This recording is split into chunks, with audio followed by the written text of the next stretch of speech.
എല്ലാ വർഷവും ജനുവരി ഫെബ്രുവരി മാസങ്ങളിൽ ഈ പുഷ്പോത്സവം നമ്മുടെ കണ്ണൂരിൽ നടക്കാറുണ്ട്. ആദ്യഘട്ടത്തിൽ വളരെ ചെറിയ രൂപത്തിലായിരുന്നു, ടൗൺ ഹാളിലൊക്കെ ആയിരുന്നു ചെറിയ പരിപാടി, സ്റ്റേഡിയം ഹാളിലൊക്കെ ആയിരുന്നു നടത്തിയിരുന്നത്.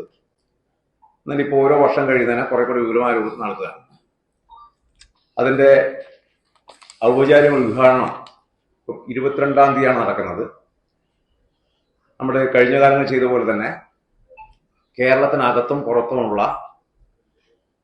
വിവിധ മേഖലകളിൽ നിന്നായിട്ട് നമ്മളെ ചെടികളുടെ, പുഷ്പങ്ങളുടെ വലിയൊരു ശേഖരം ഇതിന്റെ ഭാഗമായിട്ട് നമ്മൾ എത്തിക്കുന്നുണ്ട്.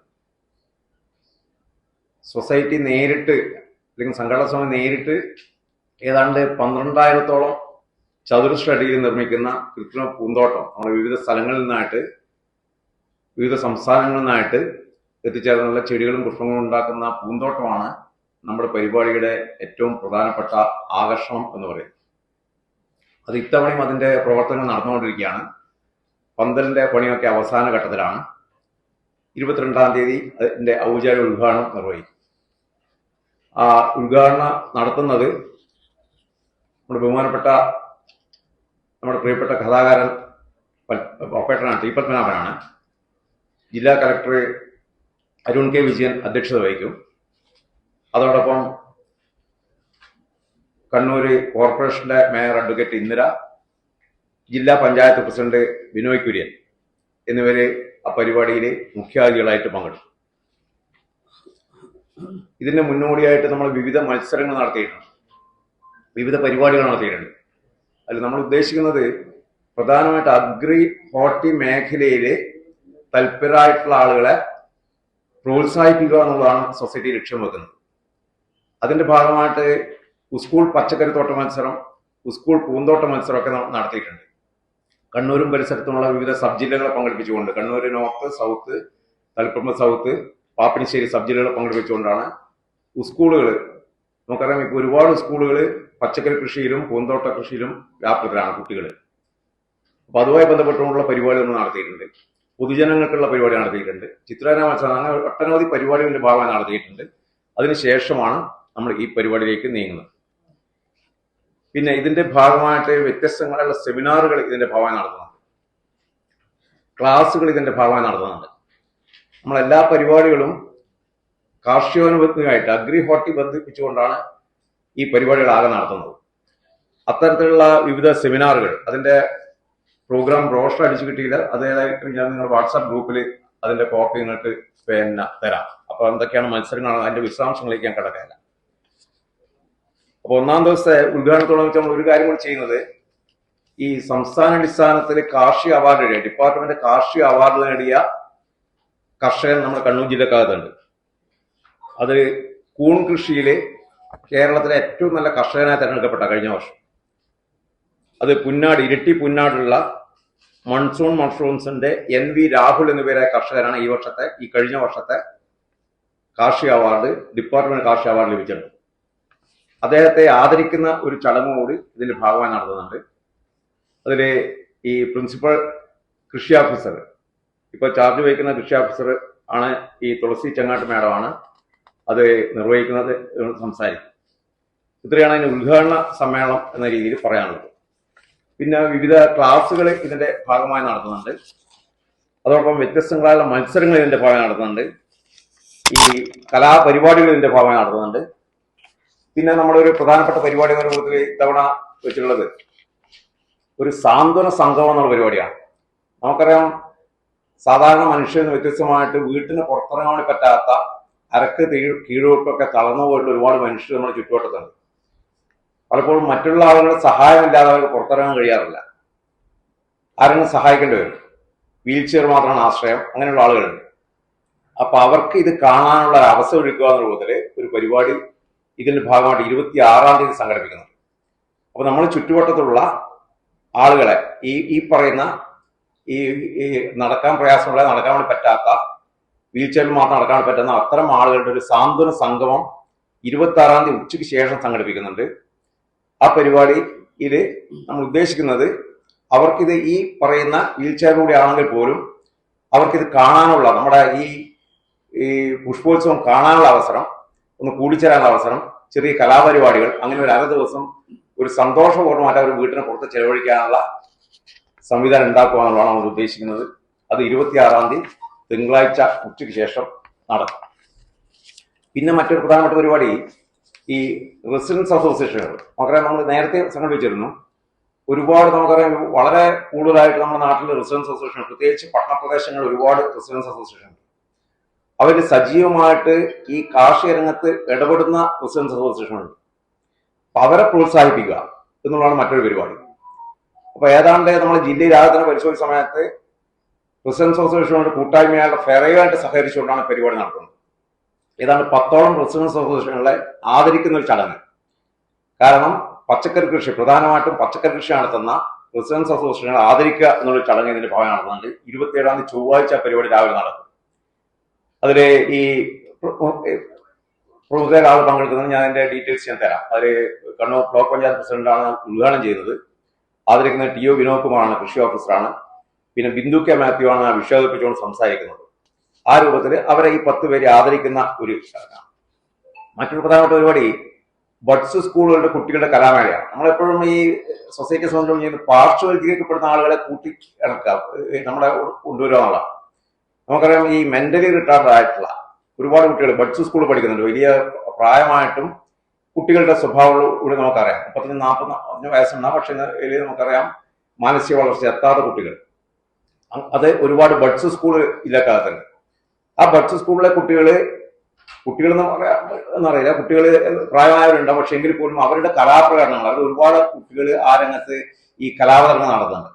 അപ്പൊ അത്തരം കുട്ടികളെ സംഘടിപ്പിച്ചുകൊണ്ട്, അത്തരം സ്കൂൾ സംഘടിപ്പിച്ചുകൊണ്ട് ഒരു ബഡ്സ് സ്കൂൾ കലാമേള പരിപാടി നമ്മുടെ 27-ാം തീയതി ചൊവ്വാഴ്ച നടത്തുന്നുണ്ട്. അത് കുടുംബശ്രീയുടെ കീഴിലാണ് ഇപ്പം ബഡ്സ് സ്കൂൾ പ്രവർത്തിക്കുന്നത്. അതിന്റെ ജില്ലാ മിഷൻ കോർഡിനേറ്റർ MB ജയനാണ് ആ പരിപാടി ഉദ്ഘാടനം ചെയ്യുന്നത്. 27-ാം തീയതി വൈകിട്ടുള്ള ഉച്ചയ്ക്ക് ശേഷമുള്ള ഒരു പരിപാടി തന്നെയാണ്. പിന്നെ ഇതിന്റെ ഭാഗമായി വ്യത്യസ്ത മത്സരങ്ങൾ, ഓലമടയിൽ മത്സരം, കൊട്ടമടയിൽ മത്സരമൊക്കെ നമ്മൾ ഇതിന്റെ ഭാഗമായിട്ട് നടത്തുന്നുണ്ട്. 28-ാം തീയതിയാണ് ആ പരിപാടി നടക്കുന്നത്. പിന്നെ മറ്റൊരു പരിപാടി ആലോചിച്ചത് ഈ വനിതാ കർഷക സംഘമാണ്. കുടുംബശ്രീ സംവിധാനത്തോടൊക്കെ ഒരുപാട് വനിതകൾ ഈ രംഗത്തുണ്ട്.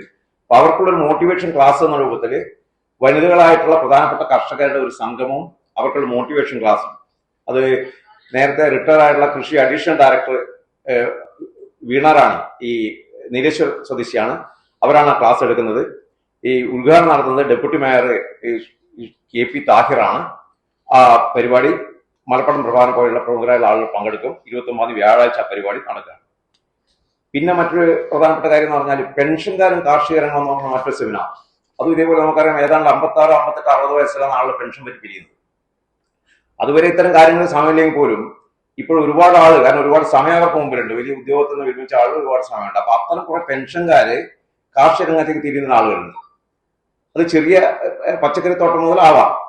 അപ്പൊ അത്തരം ആളുകളെ കാരണം പ്രോത്സാഹിപ്പിക്കുക എന്ന അടിസ്ഥാനത്തിലാണ് പെൻഷൻകാരും കാർഷിക രംഗവും എന്നൊരു പരിപാടി സംഘടിപ്പിക്കുന്നത്.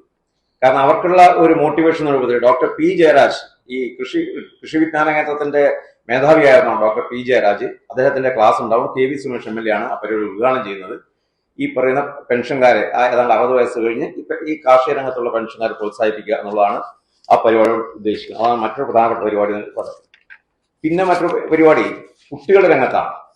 ഞാൻ നേരത്തെ സൂചിപ്പിച്ചു, ഒരുപാട് കുട്ടികൾ നമ്മുടെ ഇപ്പോൾ ചുറ്റുപാടുള്ള സ്കൂൾ പരിശോധിച്ച്, നമ്മളിപ്പോൾ മത്സരത്തിന്റെ ഭാഗമായിട്ട് തന്നെ ഒരുപാട് സ്കൂളുകൾ നമ്മൾ പോയി പരിശോധിച്ച സമയത്ത് കുറെ കുട്ടികൾ രക്ഷിതാക്കളുടെയും അതോടൊപ്പം അധ്യാപകരുടെയും പിന്തുണയുണ്ടാവും. പക്ഷെ എങ്കിലും താല്പര്യമുള്ള കുട്ടികളുണ്ട്. നമ്മൾ സാധാരണ കുട്ടികളൊക്കെ കൃഷിയിൽ നിന്ന് അകലുന്നു എന്നാണ് പറയുന്നത്. പക്ഷേ കൃത്യമായിട്ട് വന്നിട്ട് കുട്ടി പച്ചക്കറിക്കൊക്കെ വെള്ളമൊഴിക്കുകയും ഇതിൽ ഇടപെടുകയും ചെയ്യുന്ന കുട്ടികളുണ്ട്.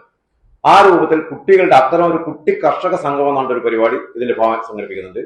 അഡ്വക്കേറ്റ് ലിഷ ദീപക്, ഈ വികസന സ്റ്റാൻഡിംഗ് കമ്മിറ്റി ചെയർമാൻ കൂടിയാണ് കണ്ണൂർ കോർപ്പറേഷനിലെ, അവരാണ് ആ പരിപാടി ഉദ്ഘാടനം ചെയ്യുന്നത്. അതിൽ MV ജനാർദ്ദൻ പോലുള്ള ആളുകൾ കുട്ടികൾ ക്ലാസ് എടുക്കും. അതിന്റെ കാർഷിക ക്വിസ് ഇതിന്റെ ഭാഗമായി സംഘടിപ്പിക്കുകയാണ്. കാർഷിക പാട്ടുകൾ ഇതിന്റെ ഭാഗമായി വരികയാണ്. സ്വാഭാവികമായിട്ട് കുട്ടികളുടെ ഒരു കുട്ടി കർഷക സംഗമം എന്നുള്ള പരിപാടിയാണ് ഉദ്ദേശിക്കുന്നത്. പിന്നെ സാധാരണ ഇത് പുഷ്പറാണി സംഗമം സംഘടിപ്പിക്കുന്നത്. മറ്റൊരു കാര്യം എന്ന് സൂചിക്കേണ്ടത് ഹരിത കർമ്മസേനയെ ആദരിക്കലാണ്. നമ്മൾ കഴിഞ്ഞ 2 തവണയും ചെയ്തിരുന്നു. ഈ നമുക്ക് ഒരുമിച്ച് ആദരിക്കാൻ നമ്മൾ കണ്ണൂർ കോർപ്പറേഷൻ ഹരിത കർമ്മസേനയെ ആദരിച്ചിരുന്നു. ഈ കണ്ണൂർ ബ്ലോക്കിലെ ഹരിത കർമ്മസേനയെ ആദരിച്ചിരുന്നു. ഇത്തവണ നമ്മൾ എടക്കാട് ബ്ലോക്ക് പരിധിയിൽ വരുന്ന ഹരിത കർമ്മസേനയെ ആദരിക്കാൻ തീരുമാനിച്ചിട്ടുണ്ട്. കാരണം നമുക്കറിയാം നമ്മളെ ഈ ഇത് ശുചിത്വ പ്രക്രിയയിൽ ഏറ്റവും വലിയ റോൾ നിർവഹിക്കുന്നതാണ് ഹരിതകർമ്മസേന. അപ്പൊ അവരെ ആദരിക്കുക എന്നുള്ളത് നമ്മൾ സ്വയം ആദരിക്കപ്പെടുകയാണ്. അതിൽ ഈ ഹരിതകർമ്മ മിഷന്റെ ജില്ലാ കോർഡിനേറ്റർ ഇ കെ സോമശേഖരൻ, അതോടൊപ്പം ഈ ശുചിത്വ മിഷന്റെ ജില്ലാ കോർഡിനേറ്റർ കെ എം സുനിൽകുമാർ ഉൾപ്പെടെയുള്ള ആളുകൾ പങ്കെടുക്കുന്നുണ്ട്. മറ്റൊന്ന് പരിപാടി ഈ സർഗോത്സവം എന്നുകൊണ്ട് ഭിന്നശേഷി വിദ്യാർത്ഥികളുടെ കലാമേളയാണ്. അത് അടുത്ത കാലത്ത് ഇതിന്റെ കലോത്സവം നടന്നതാണ്. അതിലടക്കം പങ്കെടുത്ത കുട്ടികളെ പങ്കെടുപ്പിച്ചുകൊണ്ടാണ് ആ ഭിന്നശേഷി വിദ്യാർത്ഥികൾ കലാമേള അത് ഫെബ്രുവരി 1 ഞായറാഴ്ച സംഘടിപ്പിക്കുന്നത്. പിന്നെ ഇതിന്റെ ഭാഗം വ്യത്യസ്ത ക്ലാസ്സുകളുണ്ട്, ഛായാചിത്ര രചനയുണ്ട്, അത്തരം കുറെ കാര്യങ്ങൾ ഇതിന്റെ ഭാഗമായിട്ട് വരുന്നുണ്ട്. പിന്നെ സമാപന സമ്മേളനം ഫെബ്രുവരി 3 അതിൽ ബഹുമാനപ്പെട്ട ഈ രാമേന്ദ്ര കടന്നപ്പള്ളിയാണ് ഉദ്ഘാടനം നടത്തുന്നത്. അരുൺ കെ വിജയൻ IAS അതിൽ അധ്യക്ഷത വഹിക്കും. സമാധാനം നിർവഹിക്കുന്നത് city police commissioner Shri Nitin Raj IPS ആണ്. ഇതാണ് പൊതുവെ ഈ നമ്മുടെ ഈ 13 ദിവസം നീണ്ടിരിക്കുന്ന പരിപാടിയെ സംബന്ധിച്ച് പറയാനുള്ളത്. അതോടൊപ്പം നമ്മൾ ഡിസ്പ്ലേ ബന്ധപ്പെട്ടുകൊണ്ടുള്ള കുറച്ച് കാര്യങ്ങൾ കൂടിയുണ്ട്. അത്തരം കാര്യങ്ങൾ പറയും. ഈ വർഷത്തെ ഹൈലൈറ്റ് ആയി നമ്മൾ കാണിക്കുന്നത് എക്വാപോണിക്സ് എന്ന കൃഷി രീതിയാണ്. എക്വാപോണിക്സ് എന്ന് ചുരുക്കി പറയുകയാണെങ്കിൽ മണ്ണില്ലാതെ, വളമിടാതെ, ജലസേചനമില്ലാതെ ജൈവ പച്ചക്കറി കൃഷി കിട്ടുന്ന ഒരു കാര്യമാണ്. അതിന്റെ കൂട്ടത്തിൽ മത്സ്യവും കിട്ടും. മത്സ്യവൈസർജ്യം അടങ്ങിയ വെള്ളം ചെടികളുടെ വിസർജ്യം അടങ്ങിയ ഈ വെള്ളം പമ്പ് വഴി ചെടികളുടെ എത്തിച്ച് അത് തിരിച്ച് കുളത്തിലേക്ക് തന്നെ എത്തുന്നു. ഇതിനിടയ്ക്ക് ഈ വെള്ളം ശുദ്ധിയാവുകയും ചെയ്യുന്നുണ്ട്. അപ്പൊ നമ്മൾ ഇപ്പോൾ ഉദ്ദേശിക്കുന്നത് ഇത് പുതിയ ഒരു ഐഡിയ അല്ല. മറ്റു നാടുകളിലൊക്കെ ഇത് നേരത്തെ പ്രാവർത്തികമാക്കിയിട്ടുണ്ട്. എന്നിരുന്നാലും നമ്മുടെ നാട്ടിൽ കുറച്ചാളുകൾ കമേഴ്ഷ്യലായിട്ട് മാത്രമേ കൃഷി ചെയ്യുന്നുള്ളൂ. ഇത് നമ്മൾ ഉദ്ദേശിക്കുന്നത് സാധാരണ ജനങ്ങളും കൂടി ഇത് സ്വീകരിക്കാൻ വേണ്ടിയാണ്. ഈ ത്രിതല പഞ്ചായത്തുകളിലൊക്കെ ഈ പദ്ധതി നടപ്പാക്കാവുന്നതേ ഉള്ളൂ. കാരണം ഇന്ന് അണുകുടുംബത്തിന് ഭാര്യയും ഭർത്താവും ജോലി ഉണ്ടായിരിക്കും, അവർക്ക് സമയം കിട്ടില്ല മണിപ്പണിയെടുക്കാൻ വേണ്ടി. അങ്ങനെയുള്ളവരെ ഉദ്ദേശിച്ചാണ് ഈ കൃഷി സബ്സിഡിയൊക്കെ കുറച്ച് കൊടുത്തു കഴിഞ്ഞാൽ ഇത് ധാരാളം ആളുകൾ ഇതിലേക്ക് വരും. രാവിലെയും വൈകുന്നേരവും 2 നേരം മീനിന് കുറച്ച് തീറ്റ കൊടുക്കുക മാത്രമേ ഇത് ചെയ്യേണ്ടതുള്ളൂ. അത്രയും ലളിതമായ ഒരു കാര്യമാണ്. അതാണ് ഈ വർഷത്തെ ഒരു ഹൈലൈറ്റ്.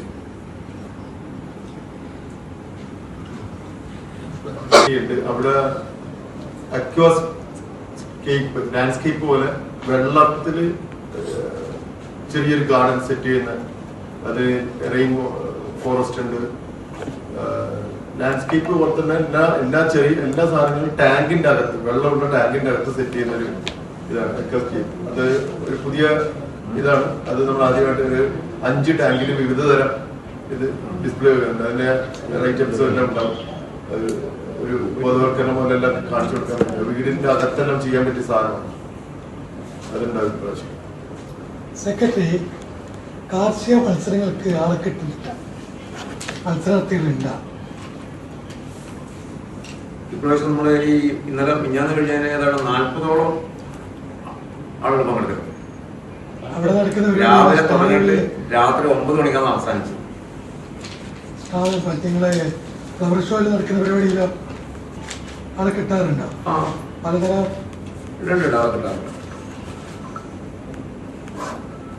ടിക്കറ്റ് പൈസ 70 കൂട്ടിയില്ല, കഴിഞ്ഞ കുറച്ച് 60 10 കൂട്ടിയല്ലേ?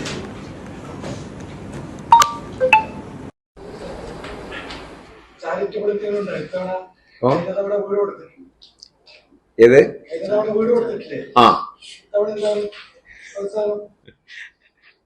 എല്ലാരും കൂടി സഹകരണം ഉണ്ടെങ്കിൽ നമ്മൾ ബാക്കി പൈസ കൊണ്ട് ചാരിറ്റി പ്രവർത്തനങ്ങൾ നടത്തുന്നത്. നമ്മൾ കഴിഞ്ഞ തവണ മാത്രമല്ല, നമ്മൾ ഈ ഇതില് പറഞ്ഞിട്ടുണ്ട്, കഴിഞ്ഞ വർഷമാണ് നമ്മൾ ഒരു പാവപ്പെട്ട കുടുംബത്തിന് ഒരു വീട് കൊടുത്തത്. നമ്മളിപ്പോ ചെയ്യുന്നത്, നമ്മൾ ഇതിൽ നിന്ന് കിട്ടുന്ന ലാഭം എന്ന് പറയുന്നത് പൂർണ്ണമായിട്ടും ഇത്തരം പ്രവർത്തനങ്ങൾക്കാണ് ഉപയോഗിക്കുന്നത്. നമ്മൾ 2 വർഷം മുമ്പേ തീരുമാനിച്ചതായിരുന്നു ഈ തൈയിലുള്ള ഒരു കുടുംബത്തെ തിരഞ്ഞെടുക്കുകയും ചെയ്തു. പക്ഷെ അത് പരിശോധിച്ച് നോക്കിയ സമയത്ത് ആ കുടുംബം 2.5 സെന്റ് സ്ഥലം മാത്രമേ ഉണ്ടായത്. പക്ഷെ ആ കുടുംബത്തെ സംബന്ധിച്ചിടത്തോളം അവരുടെ ഈ 2.5 സെന്റ് സ്ഥലം ബാങ്കിൽ പണയത്തിലായിരുന്നു. ഏതാണ്ട് ഈ ലിക്വിഡേഷന്റെ വക്കത്തായിരുന്നു. അതുകൊണ്ട് നമുക്ക് അന്നേരം വീട് തുടങ്ങാൻ പറ്റിയില്ല. കാരണം പൂർണ്ണമായിട്ട് ജപ്തി ഭീഷണി നേരിടുന്ന സ്ഥലത്ത് നമുക്ക് എടുക്കാൻ പറ്റില്ല എന്നുള്ളത് കാരണം നമ്മൾ പ്രയാസം ഉണ്ടാവുമല്ലോ. പക്ഷെ അവസാനം അവർക്കിത് അടക്കാൻ വഴിയില്ല. അവസാനം നമ്മൾ കമ്മിറ്റി തീരുമാനിച്ചത് അവരുടെ ബാങ്കിലുള്ള ആധാരം നമ്മൾ അവിടെയുള്ള പൈസ അടച്ചിട്ട് ആധാരം തിരിച്ചെടുക്കാൻ നമ്മൾ തീരുമാനിച്ചു. ഏതാണ്ട് 2 ലക്ഷത്തോളം രൂപ അതിനുവേണ്ടി നമ്മൾ വീണ്ടും മാറ്റിവെച്ചു. അങ്ങനെ 2 ലക്ഷത്തോളം രൂപ അത് അദാലത്ത് വന്നപ്പം ഈ പീനൽ ഇൻട്രസ്റ്റ് ഒക്കെ ഒഴിവാക്കി കിട്ടി. അങ്ങനെ പീനൽ ഇൻട്രസ്റ്റ് ഒക്കെ ഒഴിവാക്കി കിട്ടിയിട്ടാണ് നമ്മൾ ആ പൈസ അടച്ചിട്ട് ആധാരം തിരിച്ചെടുത്തതിന് ശേഷമാണ് കഴിഞ്ഞ വർഷം നമ്മൾ വീട് പണിച്ചു കൊടുത്തത്. അത് ADM ഉണ്ടായിരുന്നു. ബഹുമാനപ്പെട്ട മിനിസ്റ്റർ കടന്നപ്പള്ളിയാണ് പരിപാടി ഉദ്ഘാടനം ചെയ്തത്, താക്കോൽദാന കർമ്മം നിർവഹിച്ചത്. ആ രൂപത്തിൽ നമ്മൾ വിവിധ മേഖലകളിൽ ഇത്തരം സന്നദ്ധ ഈ പറയുന്ന സാന്ത്വന പ്രവർത്തനങ്ങൾ ഇത്തരം കാര്യങ്ങൾ ചെയ്യാറുണ്ട്. പുഷ്പോത്സവം എല്ലാ വർഷവും ഇങ്ങനെ നടക്കാറുണ്ട്. അതുകൊണ്ട് ഏതെങ്കിലും തരത്തിലൊരു മാറ്റം ഉണ്ടാക്കാൻ കഴിഞ്ഞു എന്ന് നിങ്ങൾക്ക് തോന്നുന്നു?